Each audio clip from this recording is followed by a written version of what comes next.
Hello and good morning everyone. I welcome you all at Eduverse News Analysis. Today is 25th September 2023 and we are going to discuss important news and articles from The Hindu newspaper. So let's see what important news we got today to discuss. So before starting the video, for PDF join Telegram channel Eduverse News Analysis. Link आपको description box में provided है. Make sure video को last तक देखें so that सारी important news आपकी यहाँ पर कवर हो. तो चलिए स्टार्ट करते हैं और देखते हैं आज हमें क्या क्या डिस्कस करना है. Now first article is Aadhaar unreliable in hot humid India rating agency. यहाँ पर एक रेटिंग एजेंसी है, उसका नाम है मोडी. मोडी के द्वारा एक रिपोर्ट रिलीज की गई है. उस रिपोर्ट का नाम है decentralised finance and digital asset. Okay, तो आप लोगों को इस रिपोर्ट का नाम याद रखना है. ये मतलब क्या करती है, ये जो मोडी एजेंसी है इसमें ये इन्वेस्टर सर्विस है. ये अलग अलग कंट्री को यहाँ पर रेटिंग प्रोवाइड करती है. Okay, so global rating major Moody's investor service has flagged concern about security and privacy vulnerabilities in centralized identification system such as India's Aadhaar program. तो यहाँ पर मोदी के द्वारा एक रिपोर्ट निकाली गई है. उस रिपोर्ट का नाम क्या है आप यहाँ पर देख सकते हैं, decentralised finance and digital asset. इसके द्वारा ये कहा गया है, मोदी ने ये एक्नॉलेज किया है कि आधार कार्ड जो है हमारा है ना, जो हम हर चीज में आधार का वेरिफिकेशन करवाने जाते हैं, आइडेंटिफिकेशन हमारा किससे होता है, पूरा आधार से होता है. तो ये जो सर्विस सिस्टम है यहाँ पर कुछ हमारे सिक्योरिटी और प्राइवेसी के क्या है कंसर्न सामने नजर आते हैं. ठीक है, पहली चीज तो ये हो गई. देखिए इससे हमें फायदे भी हुए हैं. आपका जो ये आधार कार्ड है जिसकी हम बात करते हैं, आपका आधार नंबर है, इससे हमें बहुत सारे बेनिफिट्स भी हुए हैं और उस बेनिफिट्स के साथ साथ हमें कुछ लॉसेस भी हो रहे हैं. लॉसेस क्या है और बेनिफिट्स क्या है, हम इन्हें एक एक करके समझते हैं. पहले हम बेनिफिट्स की बात करते हैं, एडवांटेजेस की बात करते हैं. सबसे पहला आप एग्जांपल, जैसे कि पहले के टाइम पर क्या होता था, मान लीजिए हमें कुछ भी लेने जाना हो, राशन लेने आपको जाना पड़ता था या फिर आप कोई फोन लेने जाते थे या सिम कार्ड लेने जाते थे, तो आप बहुत सारे डॉक्यूमेंट्स अपने साथ लेकर जाते थे, है ना, कि हमें इतने सारे डॉक्यूमेंट्स लगेंगे एक सिम कार्ड खरीदने के लिए या फिर फोन खरीदने के लिए. या फिर आप जब राशन की लाइन में जाते थे तो आपको अपना जो पहचान है, आइडेंटिफिकेशन देने के लिए आपको वेरियस डॉक्यूमेंट्स अपने साथ कैरी करने पड़ते थे. लेकिन जब से आपका ये आधार नंबर आया है तब से हमने क्या कर दिया, सारा सिस्टम एक में ही कर दिया कि आप सिर्फ आधार कार्ड लेकर जाएंगे तो आपका पूरा यहाँ पर ई केवाईसी हो जाएगा और आपकी जो आइडेंटिफिकेशन है वो सिर्फ एक ही डॉक्यूमेंट से यहाँ पर हो जाएगी. ठीक है, तो पहली चीज ये हुई. दूसरी चीज हमने इसको क्या किया, आपने आपके जो बैंक अकाउंट है उससे लिंक किया. आप बेस्ट एग्जाम्पल ले सकते हैं यहाँ पे मनरेगा का, कि मनरेगा में जो करप्शन वाला था, है ना, करप्शन का जो सबसे बड़ा इशू था, ये धीरे धीरे क्या हुआ, कम हुआ. ऑल्दो इससे यहाँ पर बहुत सारे लॉसेस भी हो रहे हैं कि आपका जो ई केवाईसी है वो पूरी तरीके से नहीं हो पा रहा है, आइडेंटिफिकेशन यहाँ पर नहीं हो पा रहा है, जिसके कारण बहुत सारे लोग ये इसके जो बेनिफिशरीज हैं वो यहाँ पे एक्सक्लूड हो रहे हैं. बट जो हम मेन बात करें करप्शन की कैसे कि क्या होता था कि हमने यहाँ पे अटेंडेंस तो लगा दी, जो आपके मनरेगा वर्कर्स हैं उन्होंने अटेंडेंस लगा दी, अब उनकी अटेंडेंस फुलफिल है और उनको क्या मिल जाता था, उनको वेजेस मिलते थे, तो वो काम भी नहीं करते थे और उनको वेजेस भी मिलते थे. तो अब हमने क्या कर दिया, यहाँ पे पूरा सिस्टम डिजिटलाइज कर दिया और आधार से क्या कर दिया, उनको लिंक कर दिया कि अब जो वेजेस हैं आपकी यहाँ पे अटेंडेंस लगाई जाएगी वो डिजिटली होगी और जितना भी आपने काम किया है उस बेसिस पर आपका जो भी वेज बनता है, सैलरी बनती है, वो डायरेक्टली आपके बैंक अकाउंट में ट्रांसफर कर दी जाएगी. ओके, तो ये सारी चीजें हमें कुछ बेनिफिट्स देखने को मिलते हैं आधार नंबर से. बट इसके हमें कुछ डिसएडवांटेजेस भी देखने को मिलते हैं और उन्हीं डिसएडवांटेजेस को इस रिपोर्ट में आपका बताया गया है. पहला क्या कहा गया है कि ये क्या कर रहा है, हमारी जो सिक्योरिटी है वो उसको ही वल्नरेबल बना रहा है. सिक्योरिटी और प्राइवेसी का यहाँ पर थोड़ा सा जिक्र किया गया है. पहली चीज आप देखेंगे, so a single entity controlling users ID credential can dispose of users data for internal और थर्ड पार्टी प्रोफाइलिंग पर्पस. यहाँ पर हमारे पास सिर्फ सिंगल एंटिटी है. आप चाहे सिम कार्ड लेने जा रहे हैं, स्कूल में एडमिशन करवाने जा रहे हैं या फिर आप राशन की दुकान पर हैं, ठीक है, आप अपने बैंक अकाउंट जा रहे हैं यहाँ पर. ओके, तो हर जगह आप सिर्फ क्या कर रहे हैं, अपना आधार नंबर जो है उसके थ्रू यहाँ पर सारा काम कर रहे हैं. तो आपके पास एक सिंगल एंटिटी है जो सारी चीजों को, जितने भी आपके आईडी क्रेडेंशियल्स हैं उसको यहाँ पर कंट्रोल कर रही है. इससे सबसे बड़ा क्या आ रहा है कि आपकी जो थर्ड पार्टी है, फॉर एग्जांपल बैंक में आपने अकाउंट खुलाया, बैंक में आपका अकाउंट है, आपने उसमें आधार नंबर से उसको लिंक किया। सेकंड आपका स्कूल है, स्कूल में भी आपका वहां पर आधार नंबर लिंक है, सारी चीजें आपने वहां पर प्रोवाइड करके रखी है। ओके, थर्ड हम कह रहे हैं कि हमने सिम कार्ड लिया। अब फॉर एग्जाम्पल स्कूल से अगर किसी को हमारा आधार नंबर मिल जाए तो वो क्या कर सकता है, हमारे बैंक को भी एक्सेस कर सकता है और हमारा सिम कार्ड भी एक्सेस कर सकता है ना। आज डिजिटलाइज इंडिया है, यहाँ पर हैकिंग का जमाना है, कुछ भी हो सकता है। तो एक ही क्रेडेंशियल से हम क्या कर रहे हैं, सारी चीजों को लिंक कर दिया। तो ये सबसे बड़ा मतलब कि जो थर्ड पार्टी है यहाँ पर, उसके लिए यहाँ पे प्रोफाइलिंग का जो पर्पज है वो इजी हो गया। तो पहली चीज में ये कही गई। दूसरी चीज इसमें ये कहा गया है कि जो आपके हॉट और ह्यूमिड एरिया है इंडिया में, आपको ऐसे रीजन देखने को मिलते हैं जहां पर कहीं कहीं बहुत ही ज्यादा गर्मी होती है और कहीं कहीं आपको बहुत ज्यादा बारिश और ह्यूमिड वाला रीजन दिखाई देता है। वहां पर आपके जो KYC होता है, KYC क्या होता है, आप लोगों को अगर याद हो, जब आप अपना आधार कार्ड यहाँ पर बनवाने गए होंगे तो आपकी आंखों का चेक हुआ होगा, आपके फिंगरप्रिंट्स लगे होंगे, तो दैट इज KYC। तो यहाँ पर ये क्या होता है, कई बार जैसे जैसे हमारी एजिंग होती जाती है, हम ओल्डर होते जाते हैं, ग्रो करते जाते हैं, तो बहुत सारी चीजें हमारी बॉडी में चेंज होती हैं। उसके कारण हर्डल होता है किसको, जैसे कि आप देखेंगे Aadhaar system faces hurdle including the burden of establishing authorization. Authorization को एस्टैब्लिश करने में यहाँ पर सबसे बड़ा हर्डल होता है। ओके, नेक्स्ट हम बात करते हैं reliability of biometric technologies specially for manual labours in hot humid climate is questionable. अब जैसे आपके लेबर्स होते हैं, अब लेबर काम कर रहे हैं, उनका हाथ कट गया या फिर फिंगर में कट आ गया, कुछ भी हो गया, तो उनका फिंगरप्रिंट नहीं लग रहा है, और जब तक उनका फिंगरप्रिंट नहीं लगेगा तब तक ऐसा होता है ना कि उनको राशन नहीं मिलेगा और उनकी सैलरी नहीं मिलेगी। तो ये जो बायोमेट्रिक टेक्नोलॉजीज हैं ये इतने ज्यादा रिलायबल नहीं है, स्पेशली यहाँ पे मैनुअल लेबर्स के लिए। तो ये चीज यहाँ पर क्या है, क्वेश्चनेबल है। ओके, सो आई होप इसके क्या क्या यहाँ पर इश्यूज हैं, डिसएडवांटेजेस हैं, वो हमने सारा डिस्कस किया। तो ये रिपोर्ट आपकी आई है, सो आप देखेंगे amid India's digital infra push, Modi says the world's largest digital ID program often denies service to user. It questions reliability of biometric technology, warns of privacy and security risk. तो ये आपका world का largest digital ID programme है, ठीक है। लेकिन कई बार क्या करता है, ये बहुत सारी सर्विसेज से हमें जो आपकी यूजर्स उसको बेनिफिशरीज है उसको डिनाई करता है। क्यों? क्योंकि उनका ऑथराइजेशन यहाँ पर टाइम पर नहीं हो पाता है। इसका बेस्ट एग्जांपल आप ले सकते हैं मनरेगा, है ना। हमारा आधार बेस्ड पेमेंट सिस्टम कर दिया गया है। इसका मतलब क्या है कि आपको आधार कार्ड से आपके बैंक को लिंक करवाना होगा, तभी आपके बैंक अकाउंट में जो भी आपने काम किया है उसका यहाँ पर पैसा आएगा। लेकिन बहुत सारे जो लोग हैं वो ऐसा नहीं करवा पाए, जिसके कारण वो इस चीज से क्या हो गए, एक्सक्लूड हो गए, है ना। तो जहां पर लोगों को इंक्लूजन यहाँ पर ज्यादा होना था, उसके प्लेस पर लोग क्या होते जा रहे हैं, एक्सक्लूड होते जा रहे हैं। सो ये थोड़ा सा इशू सामने आया है हमारे, तो ये पूरा उन्होंने यहाँ पर डिस्कस किया है, एक बार आप और देख सकते हैं। ये सारी चीजें हैं, ये आपको पॉइंट याद रखना है। सो व्हाट इज मोडी? मोडी के बारे में आपको पता होना चाहिए। It is a global rating major. Moody investor service है। यहाँ पर इनका जो कंसर्न था क्या, security and privacy vulnerabilities and centralized identification system like India's Aadhaar program. The unique ID often result in service denial. ये जो आपकी unique ID है, कई बार ये क्या करती है, सर्विस डिनायल का काम करती है। And using biometric technologies in humid condition is unreliable, it noted. और ह्यूमिड कंडीशन में आपकी जो बायोमेट्रिक टेक्नोलॉजीज का यूज करना क्या हो रहा है, आपका अनरिलायबल हो रहा है। Okay, now what is Aadhaar number, ये भी आपको पता होना चाहिए, क्योंकि एक बार यूपीएससी के द्वारा इसको यहाँ पर क्वेश्चन किया गया है। इवन आपके जो भी यहाँ पर वन डे एग्जाम होते हैं, छोटे मोटे जो एग्जाम्स होते हैं, ठीक है, उन पर भी ये क्वेश्चन आधार से रिलेटेड आपका क्वेश्चन आया हुआ है। तो आप लोगों को ये पता होना चाहिए। उन्होंने यही पूछ लिया था कि आधार में कितने डिजिट्स होते हैं, सिर्फ रैंडम क्वेश्चन पूछा था, बहुत इजी क्वेश्चन है।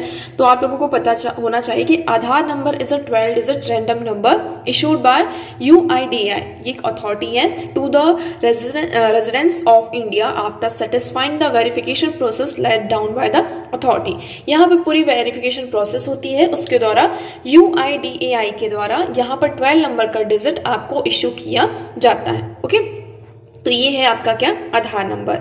इसमें आपके बायोमेट्रिक इन्फॉर्मेशन भी इंक्लूड होते हैं, आपके पूरे 10 फिंगरप्रिंट्स होते हैं, आपकी जो आइरिस होती है, आइस का स्कैन होता है, इसमें जो रेसिडेंट्स फोटोग्राफ्स हैं उनका यहाँ पर सारी चीजें होती हैं। इसमें आपकी जो demographic information include name, address, date of birth, gender, mobile number, okay, email address, सारी चीजें इसमें क्या होती है, आपकी इंक्लूड होती हैं। ओके, सो आई होप आपको ये आर्टिकल पूरा यहाँ पर क्लियर होगा। इसको हमने बहुत ही अच्छे से यहाँ पर डिस्कस किया।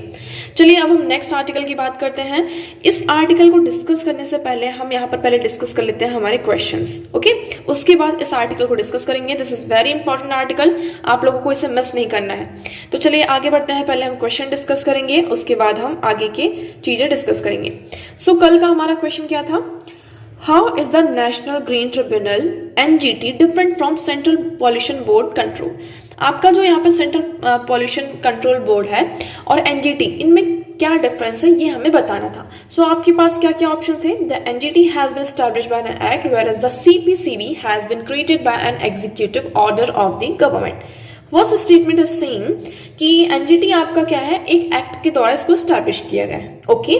एंड जो CPCB है, central pollution control board, is has been created by an executive order of the government.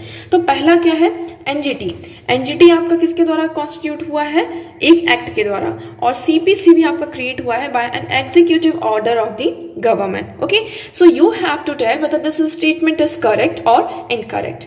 Now second one, the NGT provides environmental justice and help reduce the burden of litigation in the higher court, whereas the CPCB promotes cleanliness of streams and wells and aims to provide the quality of air in the country, okay। तो इसमें ये दोनों का काम बताया गया है। पहले स्टेटमेंट में ये कहा गया है कि आपको ये बताना है कि कौन किसके द्वारा यहाँ पे क्रिएट किया गया है। दूसरे स्टेटमेंट में इनका काम बता दिया। क्या काम बताया कि NGT का काम होता है, ये एक इन्वायरमेंटल जस्टिस प्रोवाइड करता है और आपके जो हायर कोर्ट्स हैं वहां पर उनका जो बर्डन है ना, जुडिशरी का जो बर्डन है उसको रिड्यूस करता है। और CPCB का काम, जो आपका CPCB है, सेंट्रल पॉल्यूशन कंट्रोल बोर्ड, उसका काम यहाँ पर क्या है कि वो जो आपकी एयर की क्वालिटी है, क्लीननेस पर ज्यादा फोकस करता है, पॉल्यूशन कंट्रोल, इन सारी चीजों पर ज्यादा फोकस करता है, okay. So pause the video, पहले आप वीडियो को पॉज करेंगे, देन इस क्वेश्चन का आंसर आप लोग कमेंट सेक्शन में करेंगे।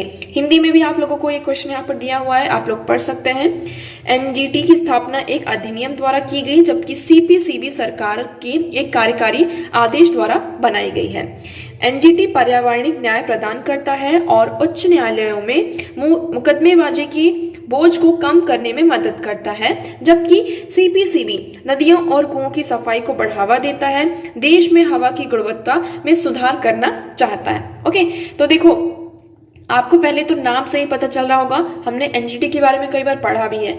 तो पहले हम सेकंड स्टेटमेंट को देखते हैं। सेकंड स्टेटमेंट आपकी यहाँ पर करेक्ट हो जाती है, इसमें तो कोई भी वो नहीं है, आपको यहाँ पर कोई भी कंफ्यूजन नहीं होना चाहिए। सेकंड स्टेटमेंट हमारे यहाँ पे पूरी तरीके से करेक्ट है। अब हम बात करते हैं फर्स्ट स्टेटमेंट की। तो NGT has been established by an act, पहले हम इसका थोड़ा सा एक्सप्लेनेशन देखते हैं, तब आपको थोड़ा ज्यादा क्लियर होगा कि इसमें से क्या होगा। So national green tribunal is a statutory body that was established in 2010 by the national green tribunal act. It was set up to handle cases and spread up the cases related to environmental issues, okay। आपका जो NGT है वो किसके द्वारा यहाँ पर setup हुआ है? नेशनल ग्रीन ट्रिब्यूनल एक्ट के द्वारा, ओके। नाउ अब हम सेकंड देखते हैं, ठीक है। The central pollution control board statutory organisation, ये क्या है? आपका एक स्टैट्यूटरी ऑर्गेनाइजेशन है, was constituted in September 1974 under the water prevention and control of pollution act 1974। तो आपको यहाँ पर समझ में आया कि आपका जो फर्स्ट स्टेटमेंट है दिस इज रॉन्ग, क्योंकि जो CPCB है वो भी आपका एक एक्ट से, कौन सा एक्ट है आपका यहाँ पर? Prevention, water prevention and control of pollution act 1974 के द्वारा इसको कॉन्स्टिट्यूट किया गया है, ना कि executive order of the government. So first statement is incorrect. तो आपका राइट ऑप्शन हो जाता है option B, 2 only, okay. So I hope आपको ये क्वेश्चन यहाँ पर क्लियर होगा। इसमें आपका राइट ऑप्शन क्या हुआ? 2 ओनली। चलिए अब आगे बढ़ते हैं हमारे नेक्स्ट क्वेश्चन की तरफ। तो हमारा आज का नेक्स्ट क्वेश्चन है, कॉन्स्टिट्यूशनल गवर्नमेंट मीन्स। आपको ये बताना है what does that mean, constitutional government का क्या मतलब होता है ना। संवैधानिक सरकार का मतलब है, आपके पास 4 ऑप्शन है। सो फटाफट आप लोग पहले वीडियो को पॉज करें, देन इस क्वेश्चन का आंसर आप लोग कमेंट सेक्शन में करेंगे। क्या है आपके पास? A representative government of a nation with a federal structure. संघीय ढांचे वाला राष्ट्र की एक प्रतिनिधि सरकार। तो यहाँ पर हम एक तरीके से आपको ये बताना है कि what is the definition of constitutional government. Constitutional government से आप क्या समझते हैं ये आपको बताना है। तो पहला स्टेटमेंट ये कह रहा है कि आपके पास एक रिप्रेजेंटेटिव गवर्नमेंट है और उसके साथ साथ फेडरल स्ट्रक्चर है, ठीक है। सेकेंड स्टेटमेंट क्या है, a government whose head enjoys nominal power. ये कह रहा है कि जो गवर्नमेंट, उसका जो हेड है वो नॉमिनल पावर्स को क्या करता है, इंजॉय करता है। Third one is government whose head enjoys nominal power. यहाँ पर जो गवर्नमेंट है, सॉरी यहाँ पर दो स्टेटमेंट सेम हो गई हैं, ये थोड़ा गलत हो गया है। आप यहाँ पर लास्ट स्टेटमेंट को देखेंगे, a government limited by the terms of the constitution. इसमें ये कहा जा रहा है कि जो गवर्नमेंट होती है आपकी, कॉन्स्टिट्यूशन के जो टर्म्स हैं उनके द्वारा क्या होती है, लिमिटेड होती है। तो आपको बताना है कि इसमें से कौन सा स्टेटमेंट करेक्ट है और कौन सा इनकरेक्ट। नाउ नेक्स्ट मूव करते हैं, हमारा नेक्स्ट क्वेश्चन है, due to some reasons if there is a huge fall in the population of species of butterflies, what could be its likely consequences। मतलब ये कहा जा रहा है कि अगर आपकी जो बटरफ्लाइज हैं उनके स्पीशीज में क्या हो, उनका जो पॉपुलेशन हो उसमें ह्यूज फॉल देखने को मिले, मतलब कि बहुत ही ज्यादा हमें गिरावट देखने को मिले, कमी देखने को मिलती है। तो इसके क्या क्या कॉन्सिक्वेंसेस हो सकते हैं, इसके क्या क्या मतलब के परिणाम हो सकते हैं हमारे इन्वायरमेंट में, हमारे इकोसिस्टम में। ओके, सो फर्स्ट स्टेटमेंट है pollination of some plants could be adversely affect. Okay, इसमें ये कहा जा रहा है कि कुछ प्लांट्स का जो पॉलिनेशन होता है, पॉलिनेशन मतलब आप लोगों को पता होगा प्लांट्स, जैसे फॉर एग्जांपल आपने हिबिस्कस का यहाँ पे एग्जांपल देखा होगा, सुना होगा, तो आपको यहाँ पर पता होगा कि पॉलिनेशन, जो पॉलिन ग्रेन्स होते हैं उसको एक प्लांट से दूसरे प्लांट तक क्या होता है, ट्रांसफर करना पड़ता है। तो यहाँ पर उनका रिप्रोडक्शन पूरा चलता है। Okay, so pollination of some plants could be adversely affected. Second is there could be a drastic increase in fungal infection of some cultivated plants। इसमें ये कहा जा रहा है कि कुछ प्लांट्स में क्या होता है, कल्टिवेटेड प्लांट्स में फंगल इन्फेक्शन होता है, तो वो क्या होगा आपका और ज्यादा बढ़ जाएगा। इसमें बढ़ने की बात की है, डिक्रीज की नहीं, इंक्रीज की बात की। तो आपको ये जो वर्ड्स है उस पर फोकस करना है। नेक्स्ट इसमें क्या कह रहा है, it could lead to a fall in the population of some species of vespers, spider and birds. तो इसमें ये कहा जा रहा है कि ये क्या कर सकता है, जो आपकी कुछ स्पीशीज होती हैं, है ना, जैसे कि ततैया, वेस्पर्स को हम ततैया कहते हैं, आपका जो स्पाइडर होता है, बर्ड्स होती हैं, इनकी पॉपुलेशन पर भी क्या होगी, आपकी कमी दिखाई देगी अगर यहाँ पर बटरफ्लाइज के स्पीशीज में क्या होती है, यहाँ पर कमी होती है। तो इसमें से राइट ऑप्शन क्या है आप लोग कमेंट सेक्शन में बताएंगे। प्लीज वीडियो को लास्ट तक देखिएगा, वीडियो के लास्ट में आपको इन क्वेश्चंस के आंसर दिए जाएंगे। सो मेक श्योर आप लोग वीडियो को लास्ट तक यहाँ पर देख रहे हैं। चलिए अब हम बढ़ते हैं हमारे नेक्स्ट आर्टिकल की तरफ। सो हमारा नेक्स्ट आर्टिकल है multiple entry exit option in higher studies में not suit India house panel. देखिए पहले यहाँ पर एक स्कीम है, नेशनल एजुकेशन पॉलिसी आपकी है 2020। ये प्रॉमिस करती है multiple entry and multiple exit for students, offering greater attention to life aspiration and greater flexibility for students. पहले आपका क्या आता है, नेशनल एजुकेशन पॉलिसी आती है 2020 में।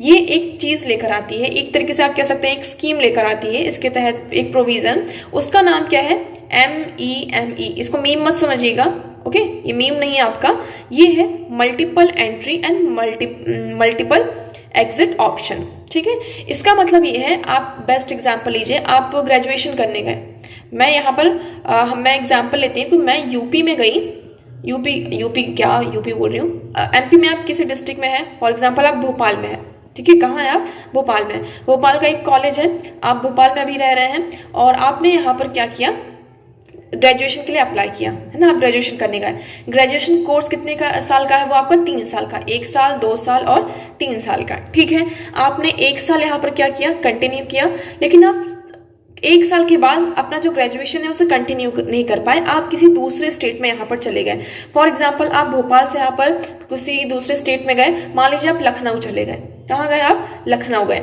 ठीक है, अब आपके पास ये ऑप्शन होता है ना कि आपने 1 साल तो किया है, अब आपके पास 2 साल यहाँ पर अभी भी बचे हैं आपका ग्रेजुएशन कंप्लीट करने के लिए, लेकिन अगर आप लखनऊ गए तो वहां पर ये कह रहे हैं कि आपको फिर से स्टार्टिंग से करना होगा। तो मतलब आपने जो 1 साल यहाँ पर मतलब पढ़ाई की, उसका तो कोई भी असर नहीं रह गया, वो तो वेस्ट हो गया। तो इस चीज को इंश्योर करने के लिए कि आपके जो ये 1 साल है वो वेस्ट ना जाए, तो एक तरीके से आपका यहाँ पर क्रेडिट सिस्टम बनाया गया। क्रेडिट सिस्टम का मतलब ये है कि आपने यहाँ पर जो एक साल क्या किया है, मतलब कि पढ़ाई अपनी कंटिन्यू की, एक साल तो कंप्लीट कर लिया, तो इसके आपको मान लीजिए 20% क्रेडिट दे दिए जाएंगे। और आप क्या करेंगे, मान लीजिए आप किसी दूसरे कॉलेज में आप एडमिशन ले रहे हैं किसी दूसरे स्टेट में, ओके, तो आप ये क्रेडिट सिस्टम क्या कर सकते हैं, अपने ग्रेजुएशन का यूज कर सकते हैं और आप डायरेक्टली सेकेंड ईयर के लिए यहाँ पर अप्लाई कर सकते हैं। तो आई होप आपको ये समझ में आया होगा। तो ये स्कीम यहाँ पर आती है, इसी को हम कह रहे हैं मल्टीपल एंट्री और मल्टीपल एग्जिट ऑप्शन। इससे ये कहा जा रहा है कि जो स्टूडेंट्स होंगे उनको यहाँ पर उनका जो ईयर है वो खराब नहीं होगा और उनके पास मल्टीपल एंट्री और मल्टीपल एग्जिट के ऑप्शन रहेंगे। So NEP says it remove rigid boundaries and creates new possibility for life long learning. तो इन्होंने कहा कि आपकी जो न्यू एजुकेशन पॉलिसी है, उन्होंने जो रिजिड बाउंड्रीज थी उसको यहाँ पर रिमूव करने की कोशिश की है। स्टूडेंट्स क्या कर सकते हैं, मास्टर्स को ऑप्ट कर सकते हैं, मास्टर्स एंड डॉक्टर लेवल तक की यहाँ पर डिग्री को ऑप्ट कर सकते हैं। इसके लिए क्या किया जाएगा, एक सर्टिफिकेट प्रोवाइड किया जाएगा। आपने एक साल की यहाँ पर अगर स्टडी कंप्लीट की तो आपको एक सर्टिफिकेट मिलेगा। अगर आपने 2 साल का कंप्लीट किया है तो आपको डिप्लोमा ऑफर किया जाएगा और अगर 3 साल का किया है तो फिर आपकी डिग्री तो मान लीजिए यहाँ पर कंप्लीट हो ही गई है। ओके, नेक्स्ट फिर यहाँ पर एन एकेडमिक बैंक क्रेडिट यहाँ पर क्रिएट किया जाएगा डिजिटली। इसको जो आपकी ये एकेडमिक क्रेडिट्स हैं, जो हमने मान लीजिए आपने 1 साल कंटिन्यू की अपनी स्टडी, दूसरे साल आपने छोड़ दी, मान लीजिए आप कंटिन्यू नहीं कर पाए फॉर कोई रीजंस के कारण, किसी रीजन के कारण, तो आप क्या कर सकते हैं, फर्दर फिर उसे आपके जो क्रेडिट्स हैं उसको डिजिटली यहाँ पर स्टोर किया जाएगा जो बच्चों को द्वारा यहाँ पर अर्न किया गया है। और फर्दर जब आप यहाँ पर अपना जो एकेडमी है, अपना ग्रेजुएशन यहाँ पे कंटिन्यू करना चाहते हैं तो आप उसे कर सकते हैं। ठीक है, फिर ये कहा जा रहा है, हाउस पैनल आती है आपकी, उन्होंने ये कहा कि ये पॉलिसी तो बहुत अच्छी है, हम इसे डिनाई नहीं कर रहे, लेकिन इंडिया जैसी डाइवर्स कंट्री में इसे इम्प्लीमेंट करना हमारे लिए बहुत ही ज्यादा क्या होगा, हार्ड होगा। और बहुत सारे स्टेट्स क्या कर रहे हैं, इसको डिनाई कर रहे हैं कि वो इसे इम्प्लीमेंट नहीं करेंगे। Okay, so state will allow multiple entry but exit will allow either after 3 years with a degree और after 4 years with an honours degree. तो इसमें ये कहा जा रहा है कि स्टेट्स यहाँ पर मल्टीपल एंट्री तो अलाउ करेंगे बट मल्टीपल एग्जिट अलाउ नहीं करेंगे। क्यों? क्योंकि उन्हें क्या करना है, क्योंकि देखिए यहाँ पर अभी एग्जिट पॉलिसी नहीं है, फिर भी हम उतना सारा डेटा क्या कर पाते हैं, अकोमोडेट नहीं कर पा रहे हैं। तो अगर ये ऐसी चीजें हो गई तो ये जो रिलायबिलिटी, डाटा की जो रिलायबिलिटी है उस पर क्वेश्चन उठाएगा, है ना। तो ये थोड़ा हमारे लिए मुश्किल हो जाएगा, स्टेट के लिए यहाँ पर क्या हो जाएगा, इस पर काम करना बहुत ज्यादा प्रॉब्लम हो जाएगा। So citing high population, it's said to estimate intake of student in higher education every year was high. Education हमारा क्या हो रहा है, हाई एजुकेशन में बच्चों का इंटेक ज्यादा हो रहा है, तो वहां पर ये हम डिजिटली जो स्टोर ऑफ क्रेडिट्स की बात कर रहे हैं, इसको स्टेट्स के द्वारा स्टोर कर पाना थोड़ा सा मुश्किल हो जाएगा। तो हाउस पैनल ने ये कहा कि multiple entry and exit option in higher studies में नॉट सूट इंडिया, ये चीज इंडिया को सूट नहीं करेगी। तो आई होप आपको ये आर्टिकल पूरा यहाँ पर क्लियर होगा। चलिए आगे बढ़ते हैं और हमारे नेक्स्ट आर्टिकल की तरफ। सो आज का हमारा नेक्स्ट आर्टिकल है simultaneous poll but only in presidential system. अब यहाँ पर हम किसकी बात कर रहे हैं, वन नेशन वन इलेक्शन की बात कर रहे हैं। ठीक है, अब ये कहा जा रहा है कि ये जो साइमल्टेनियस पोल की हम बात कर रहे हैं, ये आपकी प्रेसिडेंशियल सिस्टम में ज्यादा फिट बैठता है। तो क्या इंडिया को पार्लियामेंट्री सिस्टम से जो आपका प्रेसिडेंशियल सिस्टम है उसकी तरफ मूव करना चाहिए?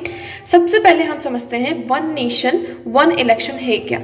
वन नेशन वन इलेक्शन, इसके क्या क्या बेनिफिट्स हैं और क्या क्या आपके लॉसेस है, ये आपको पता होगा। हमने इसको कई बार डिस्कस किया है अगर आप कंटिन्यूसली यहाँ पर सीरीज को फॉलो कर रहे हैं। One nation one election, one nation one election का मतलब है कि आपके जो लेजिस्लेचर है ना, आपकी जो पार्लियामेंट है सेंटर के और आपके जो स्टेट लेजिस्लेटिव असेंबलीज हैं, सभी के इलेक्शन क्या होंगे, हर 5 साल में एक साथ होंगे, है ना, साइमल्टेनियसली होंगे। इससे क्या होगा, आपका जो कॉस्ट है इलेक्शन में वो कम हो जाएगा। सेकंड, यहाँ पर जो सिक्योरिटी पर्सनल्स एम्प्लॉय किए जाते हैं, डिप्लॉय किए जाते हैं फॉर द इलेक्शन पर्पज के लिए, तो इसका भी यहाँ पर क्या होगा, उसको कम कर सकते हैं और वो अदर पर्पजेस के लिए हम इसका यूज कर सकते हैं। थर्ड, इसमें आप क्या कर सकते हैं, थर्ड आपके पास ऑप्शन है कि जो अगर हम वन नेशन वन इलेक्शन को यहाँ पर ऑप्ट करते हैं, ठीक है, सो इससे क्या होगा कि आपके पास जो गवर्नमेंट होगी हर समय जो यहाँ पर जो पॉलिटिकल पार्टीज इंगेज रहती हैं इलेक्शन में, तो वो चीजें नहीं रहेंगी और उनके पास एक फिक्स टाइम रहेगा कि हाँ हमें इन 5 सालों में काम करना है कंटिन्यूसली। अब हमारे पास इलेक्शन का कोई भी हेडेक नहीं है कि हाँ अभी नेक्स्ट ईयर फिर से इलेक्शन होने वाले हैं तो हमें फिर से इलेक्शन में इंगेज होना है, तो गवर्नमेंट यहाँ पर अच्छे से यहाँ पर काम करेगी। तो ये कुछ बेनिफिट्स होते हैं। अब हम डिसएडवांटेजेस की बात कर लें। डिसएडवांटेजेस, सबसे बड़ा जो डिसएडवांटेज है वो किसको होगा, आपकी रीजनल पार्टीज को। किसको, रीजनल पार्टीज, क्योंकि उनके पास इतने रिसोर्सेस नहीं होते हैं कि वो क्या कर सके, यहाँ पर इतना ज्यादा एक टाइम पर प्रचार प्रसार कर सके, एड और एडवर्टाइजमेंट कर सके। सेकंड, आप देखेंगे हमारे पास यहाँ पर जो हम इलेक्टोरल लिटरेसी की बात करते हैं वो अभी भी बहुत सारे लोगों के पास नहीं है ना। हम कई बार क्या करते हैं, जो पब्लिक फिगर होता है उसको देखकर यहाँ पे वोट कर देते हैं, साइन होते हैं उनको देखकर यहाँ पे वोट कर देते हैं, है ना, उस पर यहाँ पर वो कर देते हैं। तो ये जो आपकी डिजिटल लिटरेसी और इलेक्टोरल लिटरेसी है, इसके कारण भी आपका क्या पड़ता है, आपकी इलेक्शन पर इफेक्ट पड़ेगा।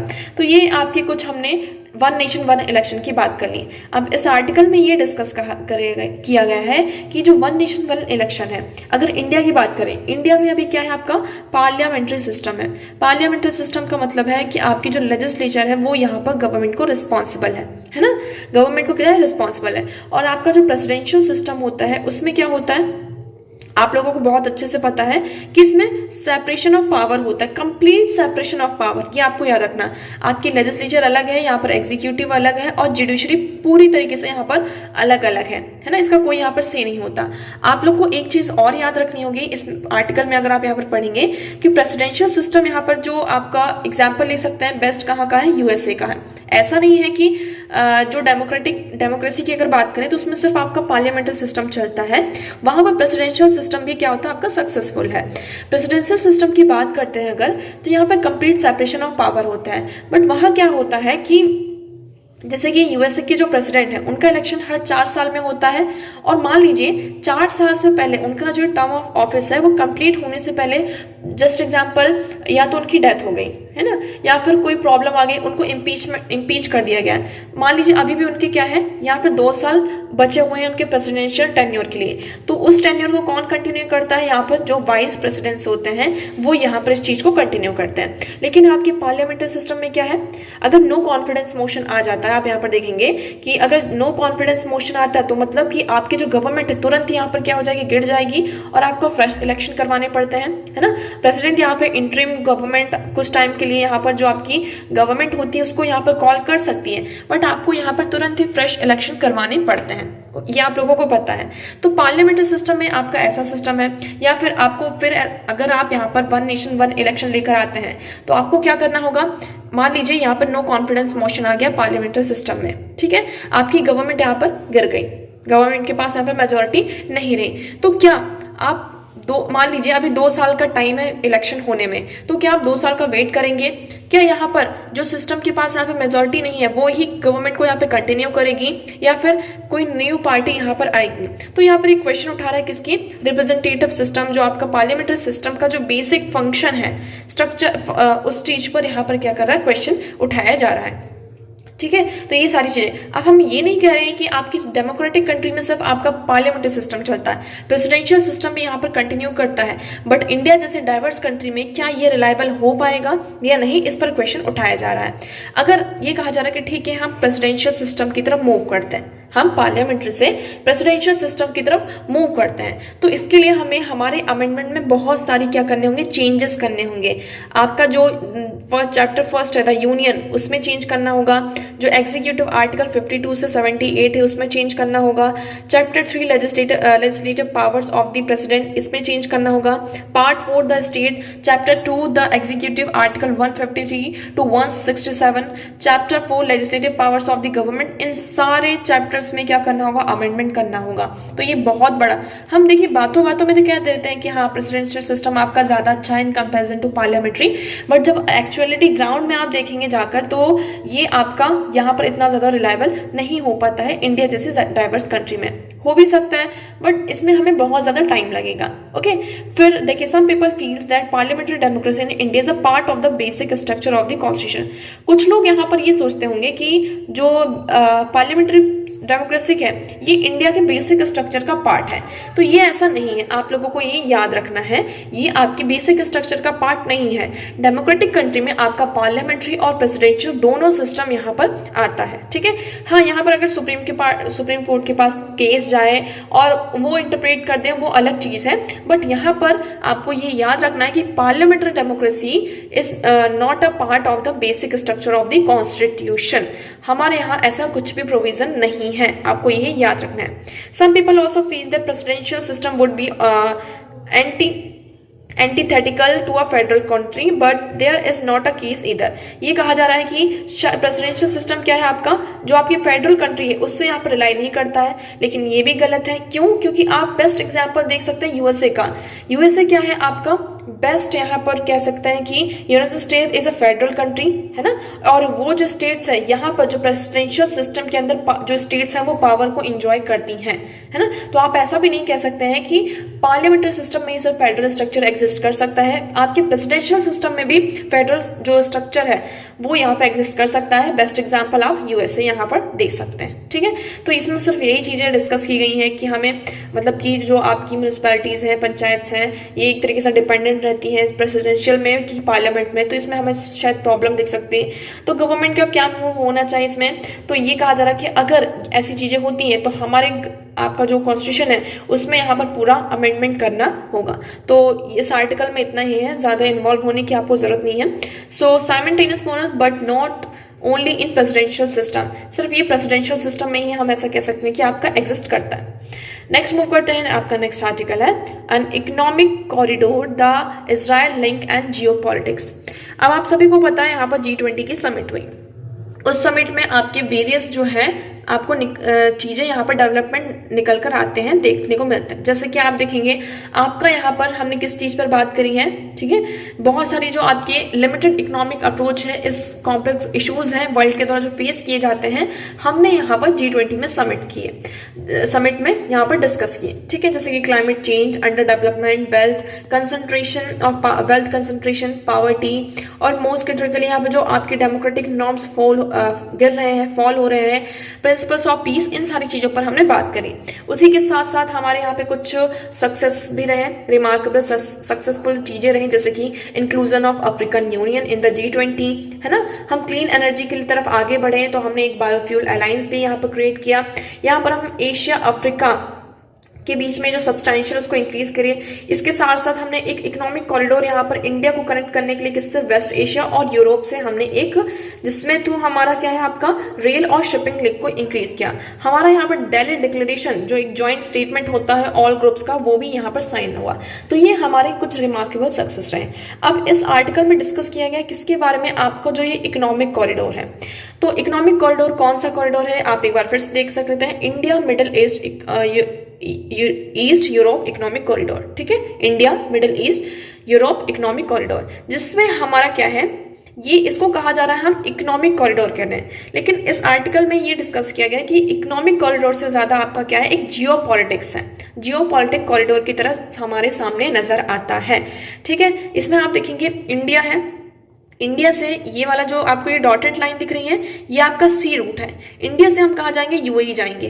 तो आप लोग ध्यान से देखिएगा, इंडिया से यूएई जाएंगे, यूएई से फिर से हम यहाँ पर गए, फिर सऊदी अरेबिया, उसके बाद सऊदी अरेबिया, फिर इजराइल से हम यहाँ पे ऐड हुए, उसके बाद हम ये यूरोप में जा रहे हैं। तो ये है हमारा India Middle East Europe corridor. पहले क्या था, अगर हमें यूरोप जाना पड़ता था तो यूरोप जाने के लिए पहले हमारा रूट ये था कि हम कहाँ से जाते थे, ये अरेबियन सी से होते हुए आपका मेडिटेरियन सी, फिर यहाँ से ये आपका सूज कैनाल वगैरह, यहाँ से होकर फिर हमें रशिया की तरफ जाना हो तो रशिया की तरफ ये था, और इंडिया में जाना हो तो यूरोप में जाना हो तो ये इतना बड़ा रूट हमें पूरा फॉलो करना पड़ता था।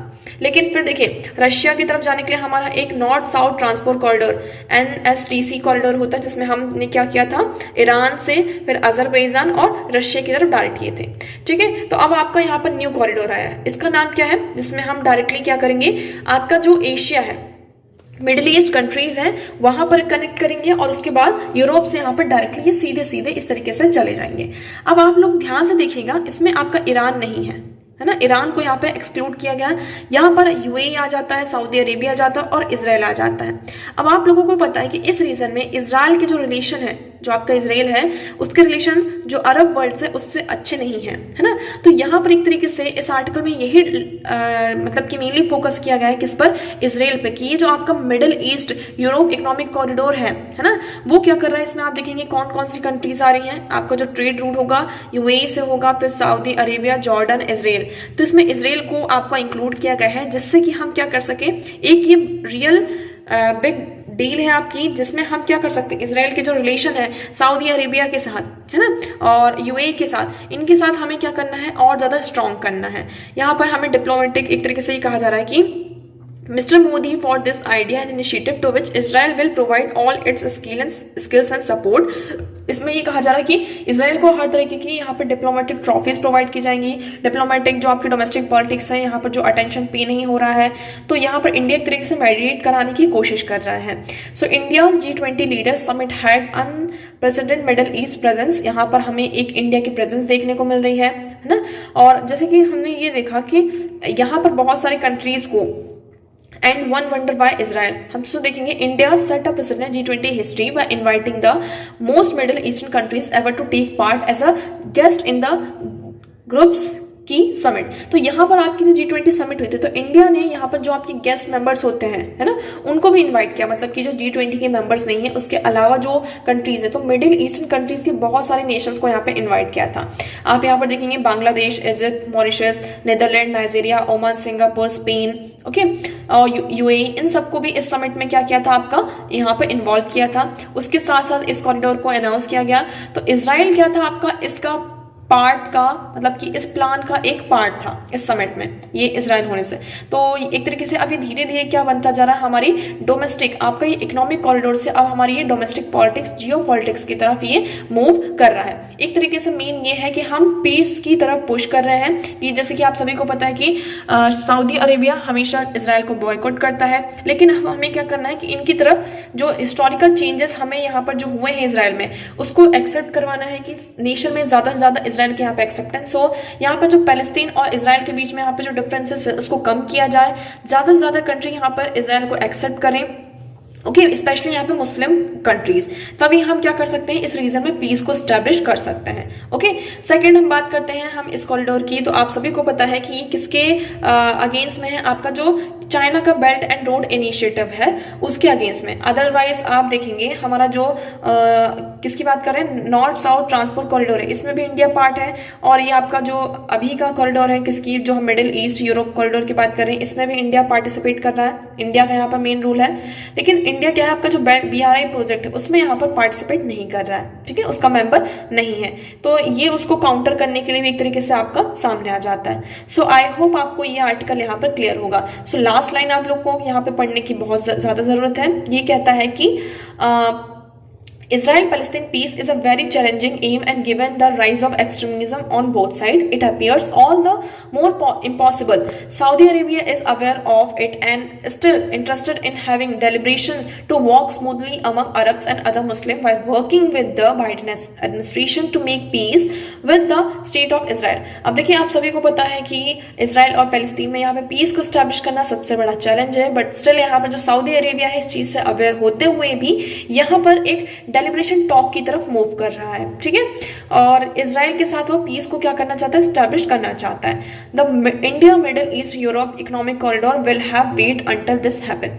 तो यहाँ पर इसको वेट करना होगा और हमें देखना होगा कि आगे क्या होता है। चलिए आगे बढ़ते हैं। हमारा नेक्स्ट आर्टिकल यहाँ पर आता है पॉलिटिसाइजिंग एक्सचेंजेस। तो कल या परसों सैटरडे को हमने इस आर्टिकल को डिस्कस किया था कि अरुणाचल प्रदेश के जो एथलीट्स हैं उनको चाइना में एंट्री से डिनाई कर दिया। आपका यहाँ पर एशियन गेम्स होने वाले हैं, है ना, चाइना में होने वाले हैं। इसी के चलते यहाँ पर जो अरुणाचल प्रदेश के एथलीट्स हैं उनको चाइना ने उनकी एंट्री को यहाँ पर डिनाई कर दिया।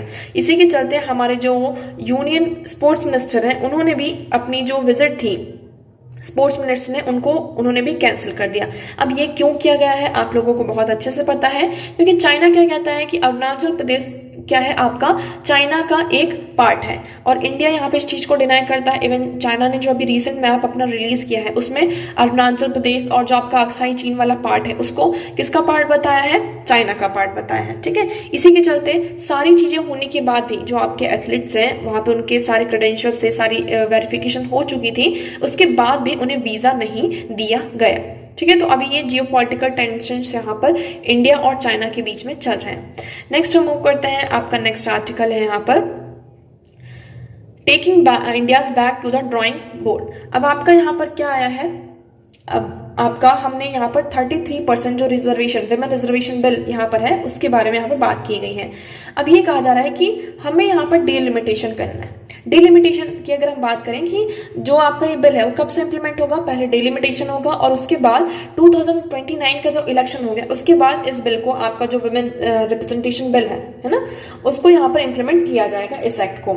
अब यहाँ पर डिलिमिटेशन की बात की जा रही है। पहले क्या होता था कि 1971 में आपका जो सेंसस होता है उस सेंसस को यहाँ पर ध्यान रखते हुए 1971 में आपकी जो लोकसभा की जो सीट्स थी उसको यहाँ पर फ्रोज कर दिया गया था। यहाँ पर एक constitution 42nd constitutional amendment act होता है 1976 जिसके द्वारा यहाँ पर लोकसभा की जो कॉन्स्टिट्यूंसी की जो सीट्स थी उसको फ्रीज कर दिया गया था। फ्रीज क्यों किया गया था, क्योंकि देखिए क्या हुआ था, यहाँ पर हमें पहले पॉपुलेशन को कंट्रोल करना था। कंट्री में पॉपुलेशन कंट्रोल की एक पॉलिसी चल रही थी कि हमें पॉपुलेशन कंट्रोल करना था, जिसमें आप सदर्न कंट्रीज आपके इंडिया में आप देखेंगे जो सदर्न नेशन है उन्होंने अच्छे से काम किया और उन्होंने पॉपुलेशन को कंट्रोल भी किया, ठीक है। लेकिन नदर्न कंट्रीज में नदर्न इंडिया में आप नदर्न इंडिया की अगर हम बात करें तो वहां पर ऐसा कुछ नहीं हुआ और पॉपुलेशन ज्यादा कंट्रोल नहीं हो पाया।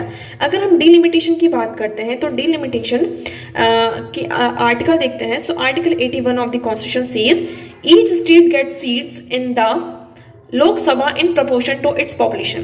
तो अगर यहाँ पर ये कहा जा रहा है कि लोकसभा में सीट्स किस बेसिस पर यहाँ पर है, तो सीट्स यहाँ पे पॉपुलेशन के बेसिस पर है। जिस स्टेट में जितनी पॉपुलेशन उस बेसिस पर यहाँ पर लोकसभा में उतनी सीट्स। तो अब यहाँ पर जब ये पॉपुलेशन कंट्रोल वाली पॉलिसी आती है और साउथ इंडिया में यहाँ पर स्टेट्स ने बहुत अच्छा काम किया, उन्होंने अपनी पॉपुलेशन को कंट्रोल किया, लेकिन इसका यहाँ पर उनको नुकसान क्या देखने को मिलता है कि उनकी लोकसभा में जो नंबर ऑफ सीट्स थे वो कम हो रही थी, है ना। इसके चलते उन्होंने ये कहा कि 1971 का जो सेंसस है वो यहाँ पर क्या करेगा, उसको फ्रीज कर दिया गया और उसी बेसिस पर यहाँ पे लोकसभा की जो सीट्स है उसको यहाँ पर डिफाइन किया गया। आई होप आपको यहाँ पे क्लियर होगा। तो इसी चीज पर क्वेश्चन उठाया जा रहा है कि अभी तो सेंसस हुए नहीं, पहली बात तो ये, ठीक है। 2024 में ये कहा जा रहा है कि लोकसभा के इलेक्शन के बाद यहाँ पे सेंसस आपके कंडक्ट होंगे। उसके बाद 2031 में इलेक्शन होना है, क्योंकि जो आपका 2011 में हुआ था 2021 में होने वाला था, बट ड्यू टू कोविड इसे यहाँ पे पोस्टपोन किया गया। अब 2031 में यहाँ पर आपके इलेक्शंस मतलब सेंसस होंगे। अभी तो 2024 में कहा जा रहा है कि आफ्टर द लोकसभा इलेक्शन यहाँ पर 2024 में आपका इलेक्शन होगा, बट ये कहा जा रहा है कि 2031 में जो इलेक्शन होगा उस बेसिस पर ये लोग कह रहे हैं कि आपकी जो बाउंड्रीज होंगी वो डिफाइन होंगी और यहाँ पर डिलिमिटेशन होगा। तो इसमें हमें क्वेश्चन क्या उठ कर आ रहे हैं कि सदर्न कंट्रीज को यहाँ पर स्टेट्स को यहाँ पे कितनी सीट्स मिलेंगी, क्या पॉपुलेशन के बेसिस पर यहाँ पे प्रोपोर्शन होगा। सो ये कुछ इंडिकेटर्स हैं यहाँ पर। हमें ये जो आपका डिलिमिटेशन वाला जो कन्वर्सेशन है ना, इसके तहत जो भी इंडिकेशंस हैं इस पर बातचीत करना हमें अभी से स्टार्ट करना होगा, तभी हम इसे रिजॉल्व कर पाएंगे।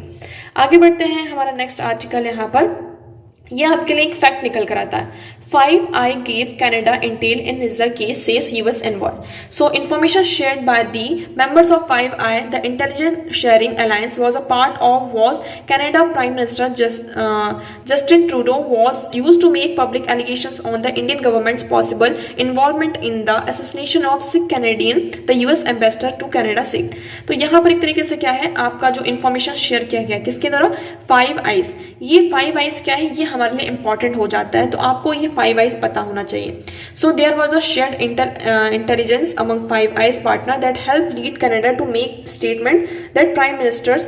तो यहाँ पर ये कहा जा रहा है कि आपकी जो 5 eye इंटेलिजेंस है इनके द्वारा यहाँ पर क्या किया गया है, आपकी हेल्प किया गया है, जिस बेसिस पर यहाँ पे जो आपके कैनेडियन प्राइम मिनिस्टर हैं उन्होंने एलिगेशंस लगाए हैं इंडियन गवर्नमेंट में। ठीक है, आपको ये न्यूज समझ में आई कि 5i करके एक अलायंस है, ग्रुप है, जिसमें कनाडा उसका पार्ट है, और उनके द्वारा यहाँ पर चीजें निकल कर आई, उनकी हेल्प से यहाँ पर चीजें निकल कर आई, इंटेलिजेंस शेयर की गई, जिस तहत पर यहाँ पर ऑन दैट बेसिस जो आपके कैनेडियन प्राइम मिनिस्टर थे उन्होंने इंडियन गवर्नमेंट पर ये जो असैसिनेशन का है, आपका जो निज्जर केस आपका जो चल रहा है उस पर यहाँ पे इंडियन गवर्नमेंट पे मतलब कि चार्जेस एलिगेशंस लगाए। अभी 5 क्या है ये आप लोग को पता होना चाहिए। तो 5 आप देखेंगे, इसमें 5 कंट्रीज आती हैं, यूएसए, कनाडा, यूके, ऑस्ट्रेलिया और न्यूजीलैंड। ठीक है, तो 5i bring together the United Kingdom, United States, Canada, Australia and New Zealand to form a world's most comprehensive intelligence partnership। यहाँ पे एक इंटेलिजेंस पार्टनरशिप है। इसकी बिगनिंग देखें तो आपका सेकेंड वर्ल्ड वॉर होता है, उसके द्वारा यहाँ पर इंफॉर्मेशन को एक्सचेंज करने के लिए बिटवीन दीज कंट्रीज इसे स्टैब्लिश यहाँ पर किया जाता है। 5i was formally established after the World War II on 5th March 1946 by the multilateral agreement and cooperation in the signals intelligence। तो यहाँ पर आपकी सिग्नल्स, इसको हम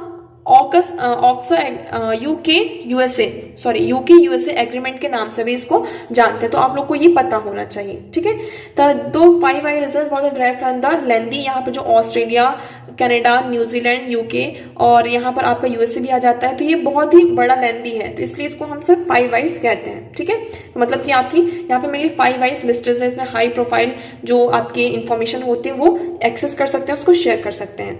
इंडिया और 5 के बारे में देखें तो ये इंडिया के लिए अच्छी अपॉर्चुनिटी है। One of India's main issue is underperforming intelligence capabilities and poor track record of recognizing threat early enough and guidance from the I5 would be invaluable। तो यहाँ पर क्या है, इंडिया का पुअर रिकॉर्ड है किसमें, 5i को जल्दी से रिकॉग्नाइज करने में, इसलिए यहाँ पर जो गाइडेंस प्रोवाइड की जाती है वो 5i के द्वारा वो इनवैल्यूएबल इंडिया के लिए हो जाती है। ठीक है, तो इसमें आपको सिर्फ इतना याद रखना 5i में कौन कौन सी कंट्रीज है, USA, Canada, UK, Australia and New Zealand. So ये आपका यहाँ पर खत्म होता है। नेक्स्ट हम मूव करते हैं, अब आपका नेक्स्ट आर्टिकल है 9 new Vande Bharat train to link religious tourist site. यहाँ पर संडे को हमारे प्राइम मिनिस्टर नरेंद्र मोदी जी ने थ्रू, हम बात कर रहे हैं किसकी, यहाँ पर डिजिटली यहाँ पर क्या क्या है, 9 आपकी न्यू वंदे भारत ट्रेन को यहाँ पर जो लिंक्स उनको यहाँ पर फ्लैग ऑफ किया है, उनका एक तरीके से इनॉग्रेशन हुआ है। ठीक है, अब ये कहा जा रहा है कि अभी वर्ल्ड में मतलब कि हमारे कंट्री में और भी वंदे भारत जो ट्रेन है 25 यहाँ पे वंदे भारत ट्रेन अभी रनिंग कर रही है, 9 और ऐड कर दीजिए उनमें। इससे हम क्या करेंगे, हमारे जितने भी रिलीजियस प्लेसेस हैं, टूरिस्ट साइट्स हैं, उनको यहाँ पर लिंक किया जाएगा। और अभी यहाँ पे टोटल यहाँ पे 9 कौन कौन सी, उदयपुर, जयपुर, जामनगर, अहमदाबाद, पटना, हावड़ा, रांची, हावड़ा।